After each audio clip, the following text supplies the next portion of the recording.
Şuşa Futbol Klubunun prezidenti Güləli Bağırov məhz bu sezon yeni komandasını Azərbaycan çempionatına artıq daxil edib. Hər zaman futbolda Şuşa futbolunun böyük bir dəstəyi və qayğısı ilə seçilən Güləli müəllim bugün də meydanda komandası çox əzmkar mübarizə aparıb Dostluq futbol klubuna qarşı. Və təşəkkür edirik Güləli Bağırova ki, bu qədər Şuşa futboluna can yandırır və Peşka Futbol Akademiyasının klubunun yaranmasında çox böyük bir dəstəkdir.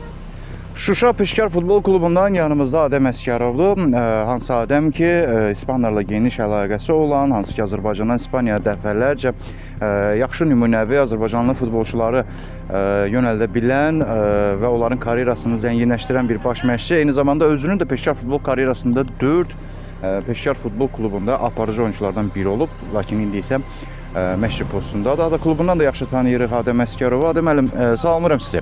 Salam. Yeni klubunuz mübarək olsun Anar müəllimlə birlikdə çox möhtəşəm bir klub, bir baza yaratmasında səbəbkarsınız. Buradan təbii ki, rəhbərliyinizə, hər birinizə təşəkkür edirəm. İndi bu klubun fəaliyyəti nədən ibarət olacaq?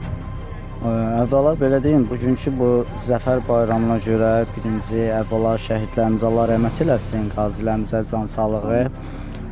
Bu klub Şuşa klubu yeni yaranıbdır, yəni Peşəkar Futbol Klubudur. Akademiyamız inşallah daha da genişlənəcək. Necə Azərbaycanın ən güclü klublarından biri olan Qarabağ klubu necə dünyada tanınırsa, Şuşa Futbol Klubu da ki, bütün dünyada hər yerdə tanınacaq. Ən güclü akademiyalardan biri olacaq. Bizim akademiyanın uşaqları da tək Azərbaycan üçün yox, Avropa, xaric, Azərbaycan millisinin uşaqlarına belə həvalə edəcəyik bütün ölkəsi. Təşəkkür edirik, uğurlarınız bol olsun Adəm müəllim. Çox sağ olun, Allah razı olsun.